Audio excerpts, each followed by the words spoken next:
Sekalipun kami hanya melalui streaming Tuhan, tapi kami percaya kuasa-Mu tidak dibatasi oleh apapun. Dimanapun umat-Mu berada Tuhan, baik mereka di rumah, di perjalanan, melalui smartphone mereka, laptop, smart TV mereka, atau apapun yang dapat mereka saksikan di channel YouTube ini, Engkau bekerja Tuhan. Ada jemaat-jemaat Tuhan yang lemah dikuatkan, ada yang sakit disembuhkan, ada yang terikat dilepaskan, ada yang bersusah dihiburkan. Kami datang Tuhan dengan kerinduan, hanya di dalam Engkau kami terima kekuatan yang baru, pengharapan, ada sukacita, karena Engkau sumber segala-galanya. Dimanapun jemaat Tuhan berada, buka hatimu dan biarlah Tuhan bekerja di hati saudara.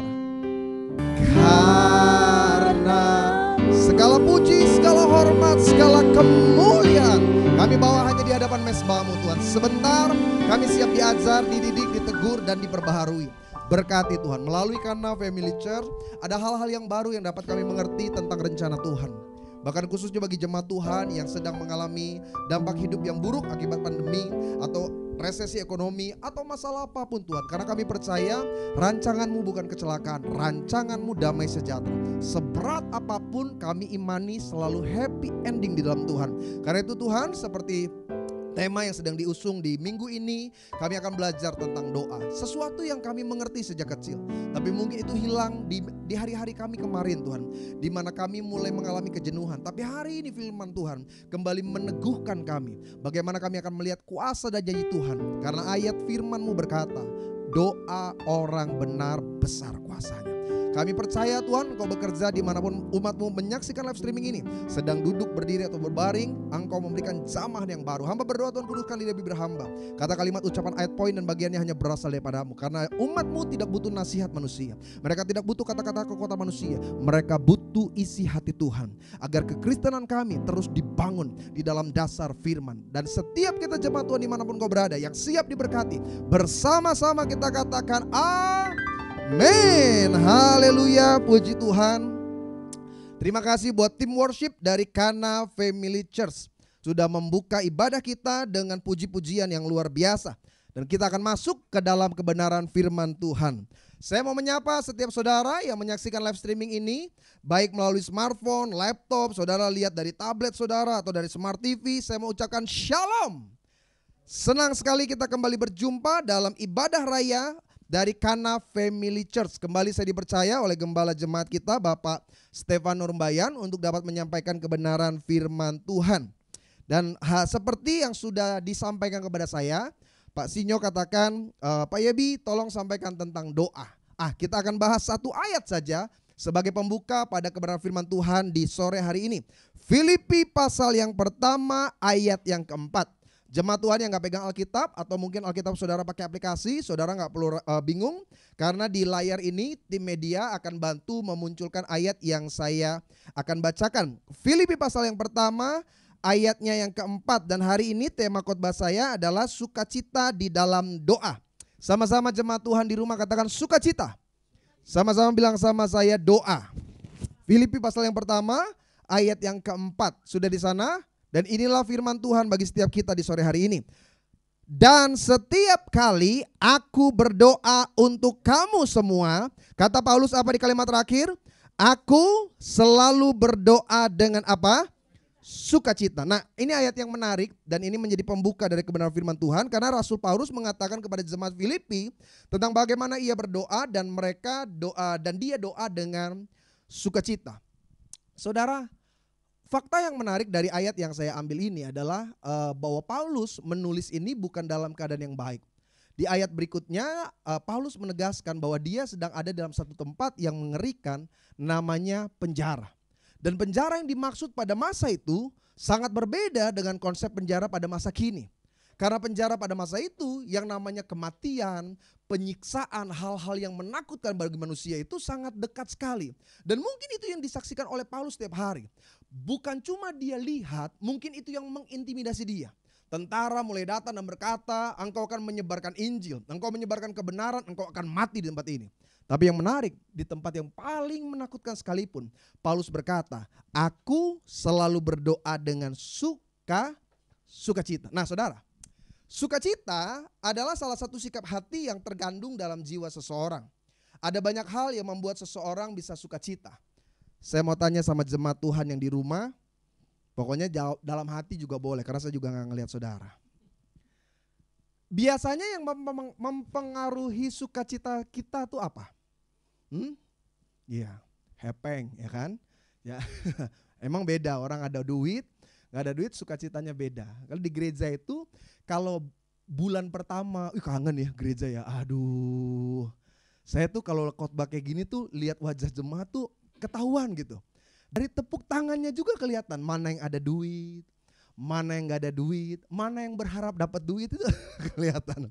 Ya kan pokoknya kalau minggu pertama tuh baru cair duit kan, lagu penyembahan aja bisa tepuk tangan dia. Saking sukacitanya, bayangin. Karena baru ada duit kan. Wah, minggu kedua ya duit masih ada, nyanyi juga masih sepenuh hati. Takkan pernah ku bawa selain yang terbaik. Minggu ketiga ya hidup enggak mati enggak, tapi tetap kita punya pengharapan. Kalau lain ditolong, saya juga. Minggu keempat, itu lebih repot, 1 bulan minggunya 5. Ya kan, itu kalau orang Batak bilang mate maho lah itu. Tapi orang Kristen, sukacita kita tidak dibatasi oleh uang, walaupun gak ada duit. WL bilang kita puji-pujian, apalagi lagunya itu tuh. Kau saudaraku, kau saudariku, itu lagu yang paling sukacita tuh dinyanyikan ketika uang gak ada itu. Bergandengan tangan dalam kasih, ya. Kau sahabatku, kau saudaraku, pinjem dong uang. Tapi betul, sukacita kita seringkali dipengaruhi oleh sesuatu yang kita pikir menyenangkan. Ya kayaknya saya lebih sukacita kalau saya punya pekerjaan bagus, pendeta. Tapi kalau saya gak punya pekerjaan, bagaimana saya bersukacita? Kalau saya diberkati berlimpah, saya bersukacita. Tapi kalau saya kekurangan, bagaimana saya bersukacita? Sukacita kita seringkali dipondasikan oleh apa yang fana. Tapi coba lihat Paulus. Bahkan di dalam penjara, dia tetap menulis, aku berdoa dengan bersukacita. Dan ini yang menjadi pembelajaran kita. Dalam kekristenan, doa bukanlah hal yang asing. Ketika saya bahas doa, ini hal yang sangat mainstream gitu, dibahas mulai dari sekolah minggu sampai setiap minggu kita dengar kata istilah doa, dan saudara nggak perlu mengurutkan kening untuk mengerti apa konsep doa, karena kita terbiasa untuk berdoa. Persoalannya bukan doanya, tapi makna doa yang dimiliki dalam kehidupan setiap kita. Ada banyak orang mulai berhenti doa bukan karena dia nggak bisa berdoa, dia kehilangan makna di dalam doa. Tapi Paulus bilang, aku berdoa dengan bersukacita. Why? Salah satu buku yang saya pelajari, penulisnya namanya Josh McDowell, saudara dapat temukan di toko buku Emmanuel maybe. Dia tulis satu kalimat yang saya kutip, langsung saya terjemahkan. Dia bilang begini, sukacita dalam hidup saya bukan karena saya tidak punya masalah. Saya bersukacita karena telah belajar bahwa tidak ada yang terlalu hebat untuk menghadapi kuasa Allah. Intinya sederhana, kenapa orang masih tetap punya pengharapan dalam doa? Karena ada sesuatu yang dia percaya membacking dia. Sampai sini saudara ngerti gak konsep saya backing? Ada satu jemaat sedang bermasalah dengan hukum. Saya tanya sama dia, Pak gimana? Yang penting pendeta tolong bantu doa saya aja. Saya ada sengketa, tapi saya tenang aja pendeta. Karena kuasa hukum saya itu cukup hebat. Jadi saya percayakan aja dan dia akan bereskan masalah sengketa saya, dan saya percaya saya pasti menang. Backing tuh kira-kira seperti itu. Nah kalau yang di dunia saja orang bisa punya satu kepedean, kepercayaan dirian terhadap sesuatu yang fana, apalagi kita orang percaya. Kita punya Tuhan yang memberikan jaminan, aku menyertai kamu sampai kesudahan zaman. Jadi kenapa doa kita ada sukacita? Ada 2 hal. Yang pertama, saudara perhatikan Alkitab. Saya mau ajak satu kisah tentang seorang yang mendapat janji Tuhan. Namanya adalah Kaleb. Sama-sama bilang sama saya Kaleb. Jadi Kaleb adalah salah satu orang yang akhirnya menerima janji Tuhan dalam kehidupannya. Tapi intinya kenapa dia tetap menerima janji Tuhan? Karena dia menjadikan janji Tuhan hal yang penting dalam kehidupannya. Orang kalau bisa berdoa dan menjadikan doa hal yang penting, karena dia yakin doa kita itu ada hal yang pasti di dalamnya. Makanya saya senang lagu zaman sekarang tuh yang beberapa bulan lalu lagi tren. Waktu Tuhan pasti yang terbaik. Ini kalimat yang luar biasanya. Walau kadang tak mudah dimengerti. Dalam doa ada 3 hal yang seringkali terjadi. Tuhan akan berkata ya, Tuhan akan berkata no, atau yang paling menakutkan adalah Tuhan berkata wait. Dan disinilah persoalan orang mulai kehilangan iman dan pengharapan. Karena kata tunggu ini gak ada jeda waktu yang pasti. Terkadang dia nyatakan mujizat dalam waktu yang sangat dekat. But sometimes dengan jangka waktu sampai kita mulai bertanya, pendeta saya doa juga gak ada perubahan pendeta. Tapi justru disinilah seberapa jauh iman kita diuji. Kalau engkau menjadikan doa sebagai hal yang penting, maka gak ada alasan untuk kita kehilangan pengharapan. Makanya saya mau tanya sama jemaat Tuhan. Siapa yang gak pernah berdoa? Salah, pertanyaan yang paling salah. Siapa yang setiap hari gak pernah absen doa? Angkat tangan aja, gak ada yang tahu ini kok. Siapa yang kalau doa cuma tiap malam sebelum tidur? Siapa yang kalau doa bahkan cuma waktu makan? Orang Kristen itu ada 3 gaya doa. Yang pertama dia, Tuhan, dan orang di sebelah dengar. Tuhan kami makan, berkati makanan ini dalam nama Yesus, amin. Semua dengar. Yang kedua, cuma dia sama Tuhan yang dengar. Amin. Yang lebih parah, ada banyak orang Kristen kalau doa Tuhan juga gak dengar. Amin. Sampai malaikat tadi turun. Tadi ngomong apa bro? Saking gak jelas. Saya paling bingung kalau ada orang Kristen doa aja malu. Paling gregetan saya kalau jemaat ajak saya makan gitu. Terus udah tersaji, kan biasanya saya bilang begini, ayo doa sama-sama. Jangan pendeta, doa masing-masing aja. Emang beda agama? Hah? Saya tanya karena gak make sense. Loh, makanan yang kita makan datangnya juga dari Tuhan kok. Berkat yang kita miliki yang dapat kita keluarkan juga datangnya daripada Tuhan ya kan. Doa aja malu. Saya kalau dapat ketemu jemaat kayak gitu sekalian saya malu-maluin. Saya bilang udah saya pimpin doa makan. Bangkit berdiri. Kita angkat pujian, kami memuji kebesaran-Mu. Karena kita ada satu konsep, doa itu ya pokoknya hubungan pribadi. Yes, betul. Tapi sebenarnya hubungan pribadi ini karena kita tahu kepada siapa kita berharap. Seorang minta kepada yang pasti, dia akan terus kejar gitu. Orang pernah janji, lu kalau ada apa-apa ngomong aja sama gua, dikejar betul. Karena dia tahu yang ngomong ini bisa memberikan kepastian. Apalagi Tuhan saudara. Dia Allah yang tidak pernah mengingkari janjinya. Manusia, kalau manusia mah. Manusia itu memang lidah tak bertulang.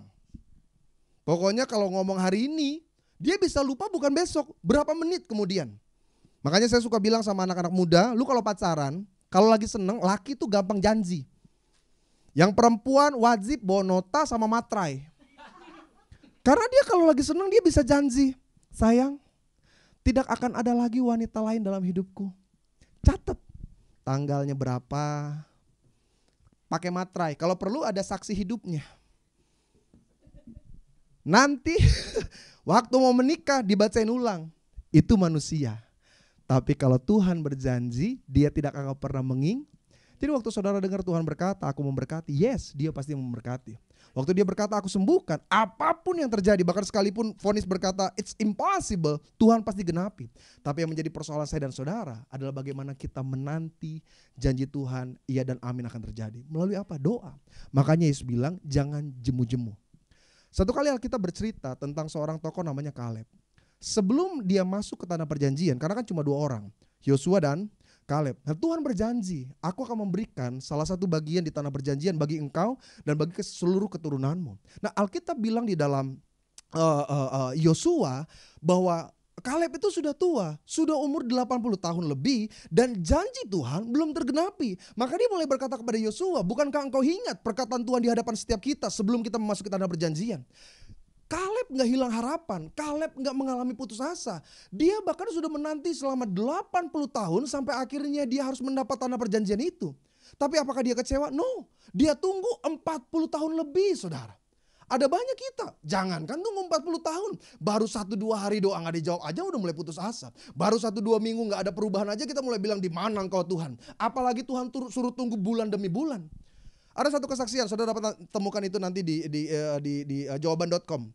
Ada pasangan suami istri, dia mendapat keturunan setelah menunggu berapa lama? 21 tahun. Can you imagine bagaimana orang ini mendengar cibiran orang selama 21 tahun. Orang mulai berkata, "Kamu doa enggak?" "Saya doa kok." "Kok belum punya keturunan?" Kamu udah diurapi pendeta belum?" "Saya udah diurapi." "Kok belum punya keturunan?" "Katanya kamu berdoa, katanya kamu berharap pada Tuhan." Mana jawaban Tuhan? 21 tahun, 1 tahun Tuhan izinkan mereka menanti. Tapi kan memang waktu Tuhan yang terbaik, saudara. Saya nggak tahu hidup saudara seperti apa. Saya nggak tahu janji apa yang sedang kau harapkan terjadi dalam kehidupanmu. Setiap kita punya beban, persoalan, kesulitan masing-masing. Kita mungkin bergumul dalam keluarga, kita bergumul dalam karir, kita bergumul tentang karir pasangan, tentang masa depan pasangan kita. Kita bergumul mungkin tentang kesembuhan dan lain sebagainya. Tapi yang saya mau katakan, jangan pernah jemu berdoa. Karena di dalam Tuhan, doa adalah kepastian. Ada satu istilah di mana orang berkata doa adalah nafas. Nafas itu sesuatu yang gak boleh berhenti. Dalam hidup manusia, organ tubuh yang pasti akan terus bekerja sejak awal dia dilahirkan sampai dengan dia mati, namanya jantung dan paru-paru.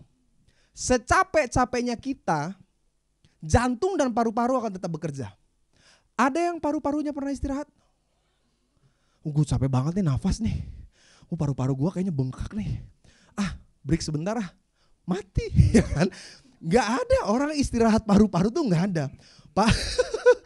Paru-paru itu harus tetap bekerja. Demikianlah juga ketika orang katakan doa adalah nafas. Jadi kalau kita Kristen lalu kita sulit untuk berdoa, something wrong dalam kerohanian saudara. Makanya gak heran engkau gereja tapi gak pernah ada perkembangan rohani. Gak heran engkau dengar firman, engkau putar YouTube segala macam pendeta khotbah. Tapi selama engkau gak memiliki doa dalam kehidupanmu, omong kosong. Karena inti dalam hidup saya dan hidup saudara sebagai orang Kristen adalah komunikasi kita dengan Tuhan kita. Dan komunikasi itu harus sukacita. Karena ada yang something spesial di dalamnya. Komunikasi kalau yang gak ada sukacitanya itu kayaknya gimana ya, nggak dapat sense-nya gitu. Maksud saya gini, saya kalau kan anak saya yang pertama itu kan udah 6 tahun sekarang. Michael itu kalau doa dia bahkan lebih saya nih anak saya juga lihat nih pasti. Dia itu pasti dia pokoknya sukacitanya tuh benar-benar sukacita gitu sampai saya bingung kenapa dia bisa berdoa gitu. Dan anak saya kalau doa lama loh. Kalau gak percaya lihat CCTV rumah saya itu. Bener dia kalau doa itu bisa 10 menit sendirian. Dia kalau udah berdoa tuh saya mau bikin stop takut Tuhan tersinggung. Dia gak stop-stop saya mulai tersinggung karena lama sekali lebih pendeta dia daripada saya. Dia kalau doa tuh dia suka cita dia. Yesus virus corona dihancurkan. Papa diberkati supaya papa ada uang.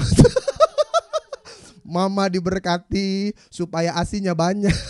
Pokoknya dia doa pohon-pohon biar sapi-sapi dia doa, bangku-bangku gereja dia doa. Tapi yang paling inti bukan kata dan kalimatnya, kenikmatan dalam doanya. Banyak orang kan berpikir gini, pendeta, saya mah gak bisa doa. Makanya ada banyak orang kalau disuruh doa, kayak disuruh mau mati. Pak Huta Galung doa ya buat makan, mati aku.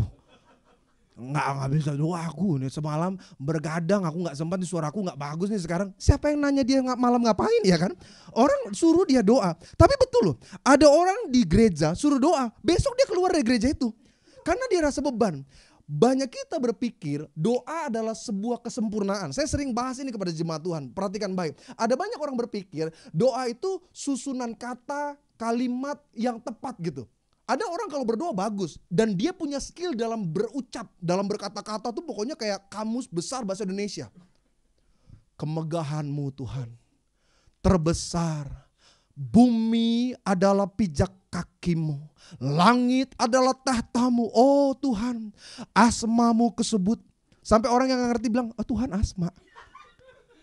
Ada orang kalau berdoa bagus sekali. Pernah perhatiin gak ada orang doa kayak gitu? Ya kan? Ada orang kalau berdoa tuh lama gitu. Kata kalimatnya bagus. Sampai kita nangis. Karena gak amin-amin. Ya lama amat nih orang. Ada orang punya skill kayak seperti itu. Tapi ada orang memang gak bisa berdoa. Ada orang kalau berdoa itu apa ya? Dia kalau ngomong itu diulang-ulang. Bapa, sebentar Bapa, kami Bapa akan ibadah Bapa. Karena itu Bapa, urapi Bapa, siapapun Bapa yang akan datang Bapa. Berkati pemusik Bapa, WL Bapa, singer Bapa, pendeta Bapa. Sampai dia doa 2 menit, Bapaknya 2000 kali. Saya mau tanya, Tuhan dari sorga tersinggung gak? Apa Tuhan bilang gini, Bapak mulu lu dari tadi? Enggak, buat Tuhan gak ada masalah. Saya doa di kampus. Zaman saya di kampus ada teman saya orang timur. Lu tahu dong, orang timur yang masih belogat itu kan dia ngelengking kalau ngomong. Hey Yebi, mau kemana? Dia berdoa, dia bawa dia punya logat. Nah kita kan geli-geli ketawanya, dengernya ya kan.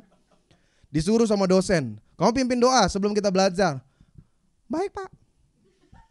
Kita udah sekikikan aja. Karena dia kalau berdoa tuh, Bapak. Kita jawab dong. Dan masalah gak buat Tuhan? Tidak. Buat Tuhan bukan kesempurnaan saya dan saudara dalam berdoa. Banyak orang punya penuh kekurangan. Saya pernah berdoa pimpin perjamuan, kata kalimat saya salah. Kami tolak setan-setan dan keluarganya. Keluarga siapa ya kan? Maksudnya kami tolak setan-setan dan perbuatannya. Tapi karena udah sesi malam, saya udah capek, jadi saya doa kami tolak setan-setan dan keluarganya. Ada jemaat yang gini, keluarga siapa? Masalah buat Tuhan, apa kuasanya tidak terjadi? Mujizat tetap dinyatakan kok. Bukan karena kesempurnaan kita. Saya punya senior, hamba Tuhan senior ya kan, jadi dia pimpin perjamuan. Jadi mungkin karena dia udah gak konsentrasi, udah capek juga, udah sampai malam. Dia bilang begini, inilah tubuh Kristus yang tertombak dan tertembak di atas. Dia bilang tertombak dan tertembak. WL kita waktu itu agak sedikit ceriwis. Dia lagi doa tiba-tiba dia buka mata. Emang Yesus cowboy? Kita ketawa dong semua ya kan? Tapi gak ada masalah tuh. Tetap ada kesaksian bagaimana kuasa Tuhan dinyatakan dalam perjamuan kudus. Padahal kata kalimatnya tertikam, tertembak. Apakah Yesus dari sorga tersinggung? Siapa yang tembak saya? Enggak ada. Karena buat Tuhan yang terpenting adalah sejauh mana engkau menikmati doamu. Makanya ada orang doa seringkali kata kalimatnya gak panjang. Dia cuma bilang gini, Yesus. Tapi dia mulai menangis. Pernah alami masa-masa seperti itu? Dia cuma doa, dia cuma bilang gini, Bapa engkau baik, Bapa engkau baik. Tapi tiba-tiba dia gak bisa tahan hadirat Tuhan yang menguasai hati dan pikirannya. Kenapa? Karena kenikmatan di dalam doa. Itu yang saya katakan. Doa orang percaya harus bersuka cita. Jadi saudara jangan salah definisi. Oh kata pendeta Yebi kalau doa tuh harus suka cita, berarti kita mesti tertawa. Itu bukan suka cita, agak sedikit miring ya kan? Yesus. Nah itu salah. Doa sukacita yang saya maksudkan adalah pengharapan di dalam setiap doa-doa saudara. Jadi yang pertama, apa yang membuat doa kita sebagai orang percaya ada sukacita? Ketika kita menyadari betapa pentingnya doa. Karena Tuhan Allah yang pasti, bahkan di tengah ketidakpastian. Yang kedua, apa yang membuat doa kita sebagai orang percaya mengalami sukacita? Sama seperti tulisan Paulus di dalam Filipi. Dia berkata, aku berdoa dengan sukacita. Saudara lihat di dalam Matius pasal yang ke-7, ayat yang ke-7 sampai dengan ayat yang ke-8. Yang pegang Alkitab, perhatikan baik Alkitab saudara atau saudara dapat lihat di layar monitor. Dan saya akan baca kedua ayat ini. Firman Tuhan berkata, Matius pasal 7 ayat yang ke-7, mintalah. Yesus yang berkata, maka akan diberikan kepadamu. Carilah, maka kamu akan mendapat. Ketuklah, maka pintu akan dibukakan bagimu. Karena setiap orang yang meminta menerima, orang yang mencari mendapat, orang yang mengetuk baginya pintu dibukakan. Kalau satu kali saudara nanti datang ke tanah perjanjian lalu masuk melalui Egypt, Mesir gitu, nanti saudara akan dibawa ke satu situs gereja namanya Hanging Church. Di mana gereja ini gereja gantung bahasa Indonesianya. Jadi gereja ini tidak punya pondasi, dia tidak memiliki pondasi seperti bangunan pada umumnya. Nanti kalau saudara pun penasaran, saudara bisa tanya sama Pastor Stefano Rumbayan. Beliau rencananya tahun depan 2021 itu akan melangsungkan perjalanan ke tanah perjanjian, dia yang pimpin. Jadi gembala kita di Kana Family akan bawa jemaat-jemaat Tuhan yang punya kerinduan untuk masuk ke tanah perjanjian. Nah, salah satu tempat namanya hanging church atau gereja gantung. Itu nanti ada pintu besar, di mana pintu itu ditulis dalam kaligrafi tulisan Arab. Tapi yang dia tulis adalah ayat yang baru saja kita dengar. Ditulis di pintu itu, minta akan menerima, cari akan mendapat, yang mengetuk akan dibukakan. Why? Karena salah satu isi sejarah hanging church atau gereja gantung itu adalah makna dari sebuah doa.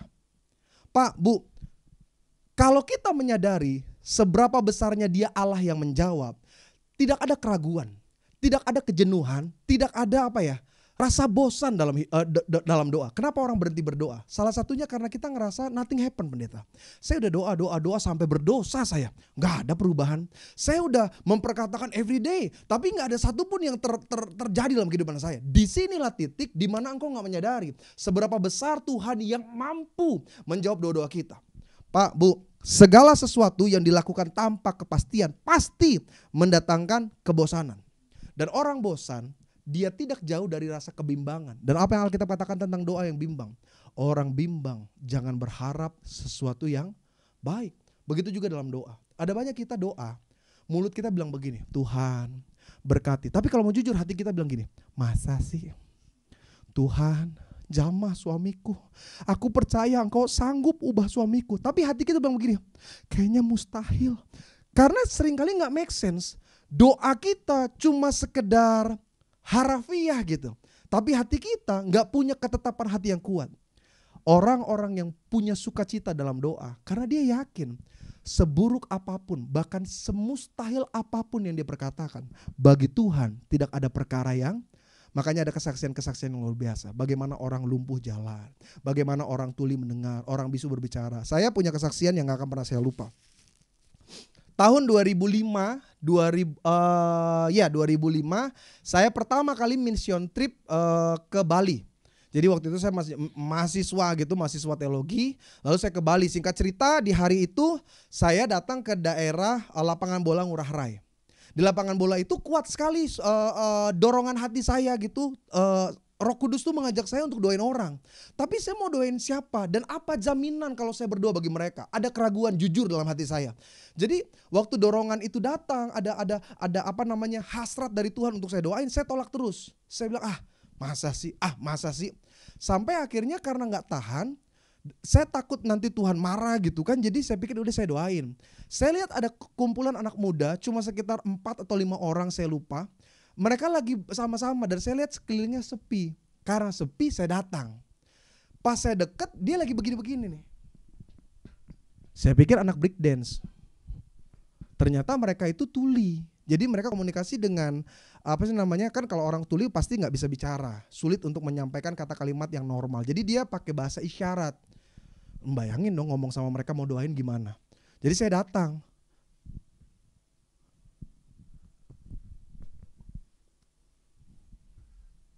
Maksudnya saya datang doain supaya telinga kamu tuh ada kuasa mujizat Tuhan terjadi bagi kamu. Mereka mukanya saya keluarin minyak urapan. Padahal saya nggak bisu ya kan. Tapi kalau ketemu mereka entah kenapa jadi otomatis jadi kayak bisu.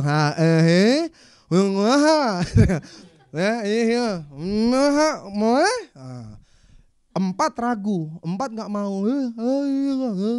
Yang 1 mau. Karena saya pikir dia mau, saya pegang. Mungkin mereka pikir musik gitu ya. Jadi yang kayak gitu-gitu. Karena saya pakai minyak cairan yang mereka gak ngerti. Saya oles gini, saya pegang-pegang begini. Saya pegang telinga, saya udah gak tahu doa apa. Tempat umum dan dia juga orang tuli. Saya gak perlu kata kalimat bagus karena dia juga gak dengar. Saya cuma gini, Yesus tolong Tuhan. Saya udah mulai lihat kanan kiri. Tuhan dalam nama Yesus. Dan gak terjadi apa-apa, tiba-tiba temennya gini, tapi dia terdistract karena teman-temannya tarik. Saya lihat beberapa orang Bali, orang sana kan, kalau di sana kan ada yang namanya polisi adat ya, kan kita kan harus berhati-hati juga. Saya nggak mau nanti disebut kristenisasi. Padahal saya cuma mau berdoa. Jadi sebagian orang mulai ngelihat, saya udah mulai ketakutan di daerah orang, saya juga masih anak kecil gitu kan. Saya akhirnya mundur, didatengin suami istri. Saya nggak akan pernah lupa suami istri ini dalam pelayanan hidup saya. Mereka tanya, Bli, apa itu?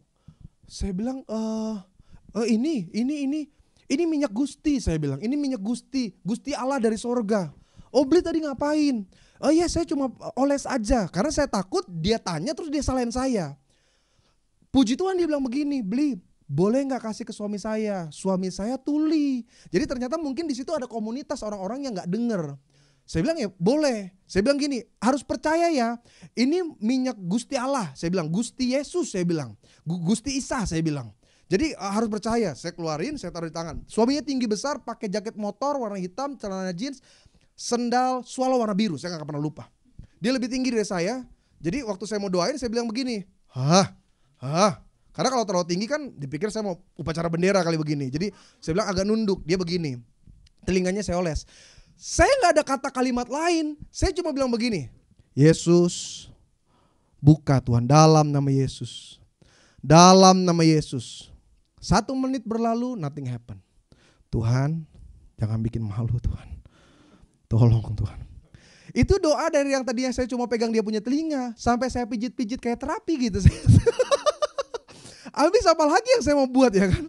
2 menit berlalu, nothing happen. 3 menit berlalu, saya udah gak ada kata-kata lagi. Tuhan tolong Tuhan. Saya kepikiran saya itu cuma satu, ini kaburnya gimana ya kan? Karena udah terlanjur ngedoain. Bener ya, bener loh saudara. Doa orang benar besar kuasanya. Itu orang tiba-tiba nepis kepalanya begini. Jadi waktu ada motor lewat, dia mungkin pertama kali denger dia kaget ya kan. Dia istrinya kaget, dia kaget, saya lebih kaget lagi ya kan. Kenapa nih orang ya kan? Istrinya udah mulai berkaca-kaca. Saya udah mulai pede, tadinya saya takut, saya bilang, sini Pak. Saya tes telinga kan kalau doain orang maaf ya, tuli itu kan harus dites telinga. Saya panggil, haleluya. Yang sebelah kanan dia gak dengar, tapi sebelah kiri dia dengar. Dia, Bapak ikutin saya. Saya merinding minta ampun. Dia gak percaya, saya juga gak percaya kan. Mana mungkin, it's impossible. Tapi itulah kuasa Tuhan yang tidak dapat dibatasi oleh apapun. Saya pegang telinganya, saya bilang haleluya. Dia boleh bilang haleluya. Nah orang karena banyak kumpul, saya takut nanti disalahkan. Jadi saya langsung bilang gini, ibu nanti cari Gusti Yesus ya, namanya Gusti Yesus. Paling gampang mereka mengerti. Saya mau kasih dia minyak urapan, saya pegang yang botol. Cuman itu yang saya pegang, saya gak pegang yang sloki kecil gitu. Jadi saya cuma bilang, bu ini pokoknya dioles, bilang Gusti Yesus udah gitu saya tinggal. Dan itu yang saya katakan. Selama engkau percaya siapa Tuhan yang kita sembah, siapa Tuhan yang kita minta, kita gak punya keraguan. Betul seakan-akan mustahil, tapi itulah kuasa Tuhan. Doa orang benar besar. Dan saya yakin setiap saudara yang menyaksikan live streaming ini, saya percaya sebagian engkau punya kisahmu masing-masing tentang doa. Dan kalau Tuhan sanggup tolong di hari yang lalu, maka tidak ada alasan untuk Tuhan gak tolong di hari-hari yang ke depan. Saya gak ngerti seberapa sulit hidup saudara hari ini, tapi yang saya percaya Tuhan kita tidak berubah dulu, sekarang, dan selamanya. Kenapa kita tetap berdoa bahkan dengan sukacita? Karena kita percaya Dia Allah yang memberikan kepastian. Hizkia, Yesaya datang dan berkata, katakanlah ucapan terakhirmu karena engkau akan mati. Hizkia berpaling dan dia gak marah. Dia raja loh, diberikan kabar negatif bahwa dia akan mati. Dia gak bilang, tentara tangkap nabi yang lancang ini. Dia gak bilang, cari tabib dan dokter yang paling hebat, saya mau sembuh. No, Alkitab katakan ketika dia dengar kata negatif, dia memalingkan wajah dan dia berdoa kepada Tuhan. Dan ketika dia menangis, Tuhan bilang sama Yesaya, belum Yesaya keluar dari pelataran istana, Yesaya you balik lagi. Bilang sama Hizkia, sudah ku dengar doanya dan sudah ku lihat air matanya. Aku bukan cuma memberikan sembuh, aku perpanjang 15 tahun. No, bukan cuma itu. Aku berkati dia dan seluruh keturunannya. Kenapa? Karena doa orang benar besar kuasanya. Hari ini gak ada alasan untuk engkau gak berdoa. Doa bukanlah kata dan kalimat. Doa bukanlah kesempurnaan kita dalam menyusun setiap ungkapan di hadapan Tuhan. No, seringkali bahkan cuma dengan air mata. Tapi lagunya bilang apa? Dia mengerti bahasa tetesan air mata. Disitulah dahsyatnya Tuhan. Makanya ketika kita doa ada pengharapan, ada sukacita. Yes, karena kita tahu Tuhan sanggup menjawab setiap doa-doa kita. Makanya jemaat-jemaat Tuhan yang terkasih, ini kan masa-masa yang sukar. Pemerintah jelas mengatakan kita masuk di bulan-bulan resesi. Gak ada harapan kepada orang lain. Orang yang kaya pun hari ini hancur kok saudara. Orang yang tadinya dikatakan bisnisnya bagus, orang berkata akan bertahan sekian lama, hari ini faktanya mereka juga bisa hancur. Siapa yang nggak pernah berubah? Cuma Yesus. Dan bagi Tuhan kita spesial. Loh, datanya nggak usah secara data lah ya.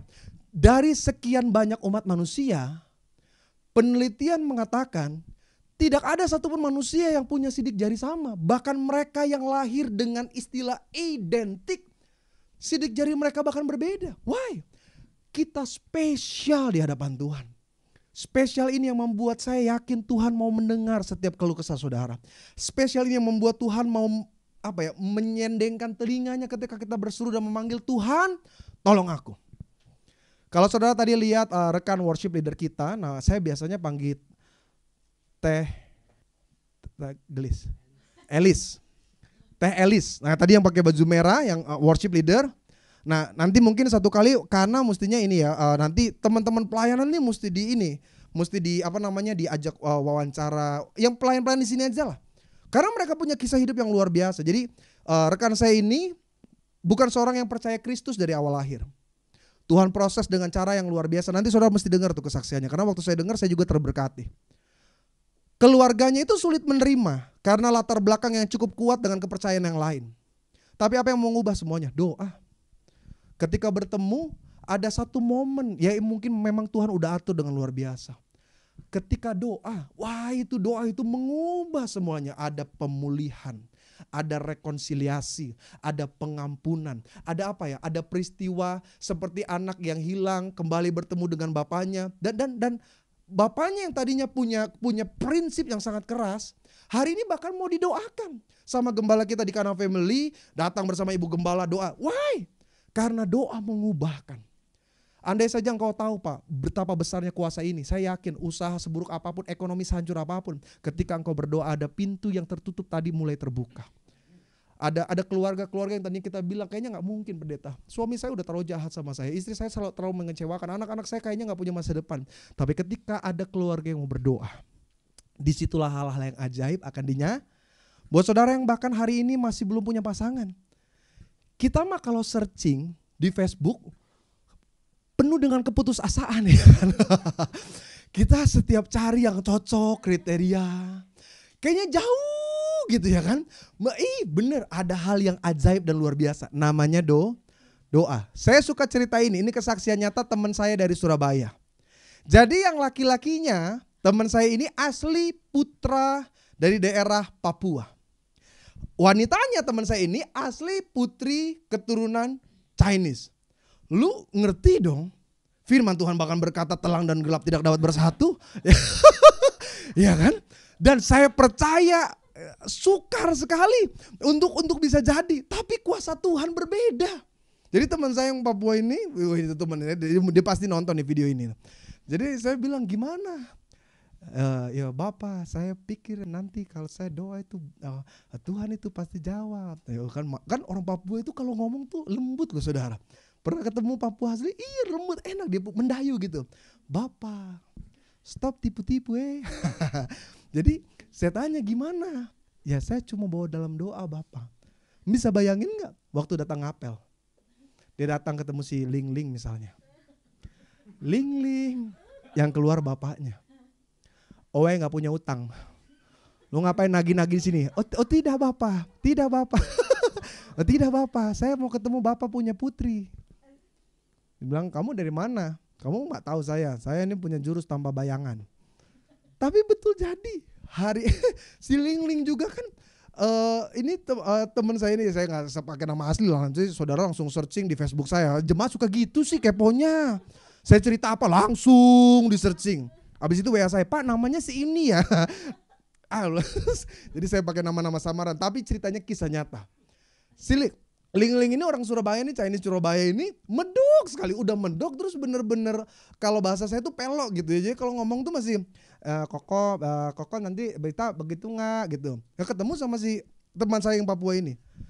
Apa yang membuat mereka bisa bersatu? Doa. Ditolak kok, betul-betul ditolak. Betul-betul dibilang lu nggak ngaca apa, lu nggak bisa lihat yang lain. Tapi hari ini menikah, nama anaknya Abraham. Saya sebut aja Abraham karena nggak punya akun di Facebooknya ya kan. Namanya Abraham. Ganteng sekali. Bapaknya orang Papua, ibunya orang Chinese. Kenapa? Karena tidak ada yang mustahil buat Tuhan. Makanya masih jomblo-jomblo ya kan. Lu nggak usah banyak inilah, nggak usah banyak cari-cari pakai. Pendeta, kita boleh nggak sih buka-buka aplikasi Tinder? Ya kan, dia swipe terus ya kan. Saya mau kasih tahu, lu kalau lihat secara online palsu, ya kan? Muka kita yang geradakan begini, kalau udah pakai Oppo atau Vivo, itu kepalsuan sejati. Bukan cuma orang terkecoh, malaikat juga terkecoh kok, ya kan? Kita lihat dia punya tampilan, dia punya rambut, ya kan, keriting, kulitnya putih. Pas ketemu terbalik, rambutnya yang putih, mukanya yang keriting ya. Bawa di dalam doa. Karena caranya berbeda-beda. Saya punya satu kesaksian terakhir. Jadi saya punya satu teman, dia di Bekasi. Intinya sederhana, dia laki-laki, pelayan Tuhan juga. Lalu dia suka sama seorang wanita yang menurut dia mustahil. Secara kasta tuh mustahil. Kok kasta pendeta? Iya, karena dia menganggap diri dia dengan yang dia suka itu berbeda. Jadi dia udah ngedeketin, kayaknya udah ada sinyal hijau. Tapi keluarga orang tuanya gak mau, nolak. Apa yang dia lakukan? Dia doa, dia bilang gini, Tuhan Engkau yang berkata mintalah. Tuhan aku minta, dia sebut namanya, untuk menjadi pasangan dalam kehidupanku. Satu ketika temen yang perempuan ini belum pacar ya, satu ketika bilang begini, papaku lagi sakit nih, bisa gak ada pendeta yang ngedoain? Jadi karena dia pelayan Tuhan, dia minta ada gak kenalan pendeta gitu. Dia langsung bilang, ya kan, ini yang namanya cerdik seperti ular, tulus seperti merpati. Dia bilang gini, kayaknya pendeta lagi sibuk, kalau aku yang doain gimana? Dia datang lah ke rumah. Dia datang, dia bawa minyak urapan, dia lihat itu orang tua dari perempuan itu lagi berbaring. Apa yang dia bilang dalam doanya? Dia gak doa tentang mujizat kesembuhan, dia bilang doa, Tuhan tanganku ada kuasa. Ketika aku jamah orang tuanya, aku percaya Tuhan yang lembutkan hatinya. Dan sejak itu, sekarang udah menikah, anaknya udah 2, hidupnya dalam pelayanan dan diberkati Tuhan. Why? Doa mengubahkan banyak hal. Saya percaya setiap kita sudah banyak dengar tentang khotbah tentang doa. Tapi mari sama-sama kita praktekkan. Kita mulai masuk di akhir dari 2020. Saya gak tahu, semua orang berharap 2021 adalah tahun yang baik. But who knows? Tapi kita yakin dalam Tuhan, seburuk apapun badainya, seberat apapun angin yang menerpa, penyertaan dan kemenangan di dalam Tuhan adalah pasti. Ketika kita berdoa, karena yang pertama doa adalah hal yang penting. Hal yang gak pernah bisa tergantikan oleh apapun. Kepintaran, kecerdasan, kemampuan kita bisa hancur. Tapi doa orang benar besar kuasanya. Dan yang kedua, karena kita percaya, kita meminta kepada Allah yang pasti di tengah ketidakpastian. Allah yang tidak dibatasi oleh apapun. Doalah bagi suamimu, bagi anakmu, bagi istrimu, bagi orang tuamu, bagi pekerjaanmu, bagi masa depanmu, bagi kebutuhan keperluanmu. Karena hanya dengan doa kita melihat kuasa Tuhan dinyatakan bagi setiap kita. Haleluya, kita berikan kemuliaan bagi Allah kita. Saya undang tim worship dari Kana Family Church. Dan inilah kebenaran firman Tuhan yang saya sampaikan bagi setiap saudara. Haleluya. Pak, coba kunci F.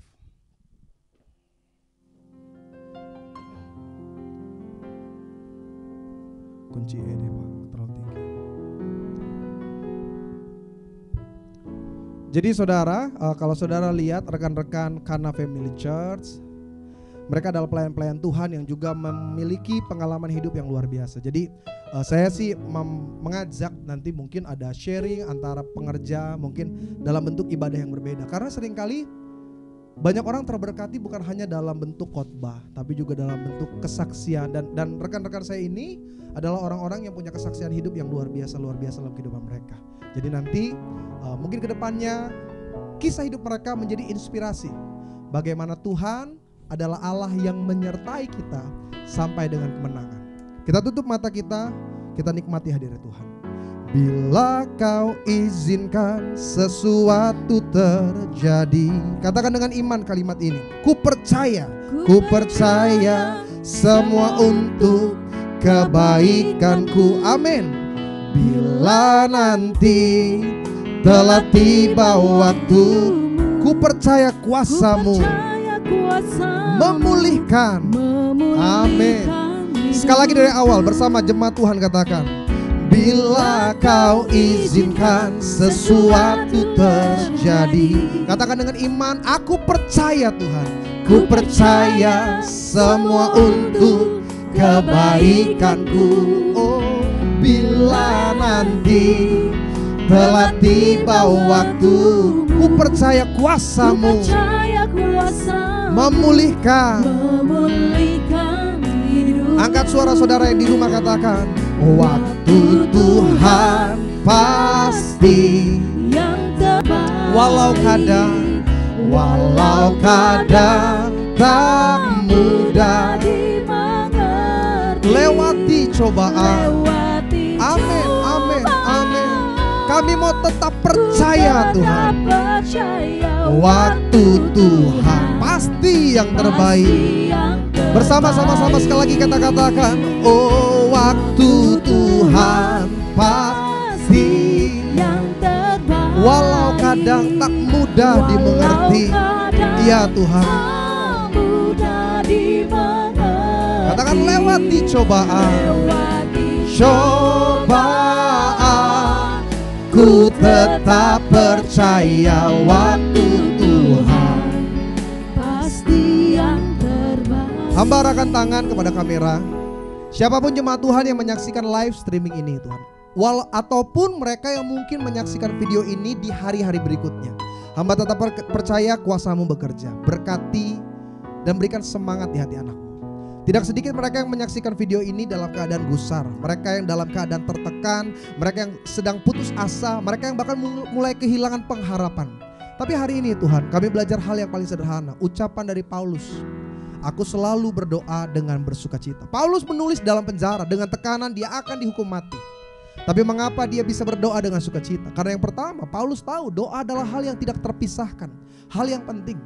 Kalau saudara mulai jarang berdoa, something wrong with you. Tidak ada yang pernah salah dari Tuhan. Dia Allah yang berjanji. Dia Allah yang pasti menepati janjinya. Bagian saya dan saudara hanya menunggu. Memang berat untuk menunggu, tapi milikilah pengharapan di dalam Tuhan yang kuat. Saudara, ini masa-masa penampian. Masa-masa di mana kita akan dilihat seberapa besar iman pengharapan kita kepada Tuhan. Dalam keluarga, pekerjaan, karir, dalam pendidikan. Tapi saya mau katakan kepada setiap saudara, Dia Allah yang sanggup. Yang kedua, kenapa Paulus masih bisa tetap bersuka cita dalam doanya bahkan di tengah tekanan penjara? Karena dia percaya, dia berdoa kepada Allah yang bisa menjawab. Yesus yang pernah berucap, mintalah maka engkau menerima, carilah engkau akan mendapat, dan ketuklah maka pintu akan dibukakan. Logika kita akan berkata, tapi sulit pendeta, tapi gak mungkin, ini terlalu berat masalahnya. Tidak ada masalah yang terlalu berat sampai Tuhan tidak sanggup menolong saudara. Tidak ada persoalan yang terlalu kotor sampai Tuhan gak sanggup membersihkannya. Dia Allah yang pasti memberikan jawaban dalam setiap doa kita. Hamba doa dalam nama Yesus Tuhan. Ada semangat baru di hati mereka. Ada pengharapan, ada sukacita. Sehingga doa-doa kami akan terbukti. Pintu yang tertutup itu akan terbuka. Langit yang kelabu itu akan digantikan dengan awan yang cerah. Cahaya berkat Tuhan mengalir bagi kami. Dalam nama Yesus kami berdoa. Waktu Tuhan pasti yang terbaik. Katakan walau kadang sulit untuk dimengerti. Diberkatilah engkau yang menyaksikan dalam nama Bapa, Putra, Kudus. Amin.